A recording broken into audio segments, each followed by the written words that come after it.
YouTuber Komali మృతి కేసులో కీలక నిజాలు వెలుగులోకి వస్తున్నాయి. తన లవర్ అఖిల్తో బ్రేకప్ అయిన కారణంగానే కోమలి చనిపోయినట్లుగా నిర్ధారించారు పోలీసులు. అఖిల్ మరో అమ్మాయిని ప్రేమించి కోమలిని వదిలేయడంతో అది జీర్ణించుకోలేక కోమలి ప్రాణం తీసుకుందని చెప్తున్నారు.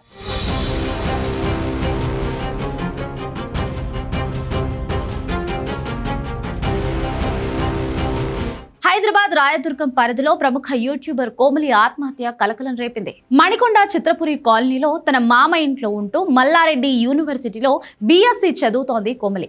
పార్ట్ టైంలో యూట్యూబ్ వీడియోలు చేస్తుంది. కోమలి అఖిల్ రెడ్డి అనే యువకుడిని ప్రేమించింది. పలు కారణాల వల్ల వీరిద్దరూ విడిపోయారు. కోమలి ఆత్మహత్యకి ఒకరోజు ముందు అఖిల్ కోమలి ఫ్లాట్కి వెళ్లి ఆమెతో మాట్లాడాడు. తనను ప్రేమించి మరో అమ్మాయితో ప్రేమలో ఉండటాన్ని కోమలి జీర్ణించుకోలేకపోయింది. ఆత్మహత్యకు ముందు అఖిల్కి కోమలి మెసేజ్ చేసింది. ఈ విషయాన్ని తన అక్కకు చెప్పాడు అఖిల్ అక్క కోమలి ఫ్లాట్కి వెళ్లి డోర్ కొట్టింది.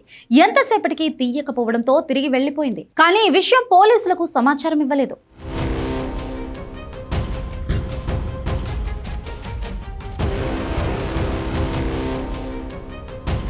కోమలి ఫ్లాట్లో సూసైడ్ లెటర్ లభ్యమైంది. దీన్ని పోలీసులు స్వాధీనం చేసుకున్నారు.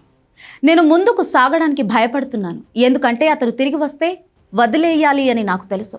అతను నావాడు కాదు అని కూడా తెలుసు. అతను నాతో ఉండడానికి కూడా ప్రయత్నించడం లేదు అని తెలుసు. కానీ నా లోపల చిన్న భాగం ఇంకా అతని కోసం ఎదురు చూస్తోంది, ఇంకా ఆశిస్తోంది. ఒకరోజు అతను నన్ను ఎంచుకుంటాడని నా మనసు ఊహిస్తోంది.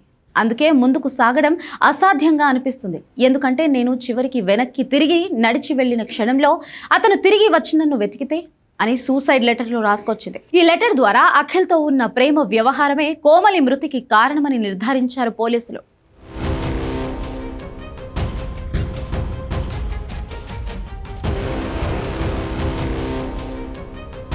కోమలి మృతిపై ఆమె తల్లి గుండెలు విలిసేలా రోధిస్తోంది. అఖిల్ కోమలిని అన్ని రకాలుగా వాడుకొని మోసం చేశాడని ఆరోపిస్తోంది. గతంలో అఖిల్ అక్క తనకు ఫోన్ చేసిందని, కోమలి అఖిల్ని వదిలేయకపోతే చంపేస్తానంటూ బెదిరించిందని చెప్తోంది. కానీ చివరికి ఆ అఖిల్ కారణంగా తన కూతురు ఈ లోకంలోనే లేకుండా పోయిందని రోధిస్తోంది. హీరోయిన్ అవ్వాలని కలలుకున్న తన కూతుర్ని శవంగా చూస్తుంటే ప్రాణం పోయినట్టు గుండెలు బాదుకుంటోంది ఆ తల్లి.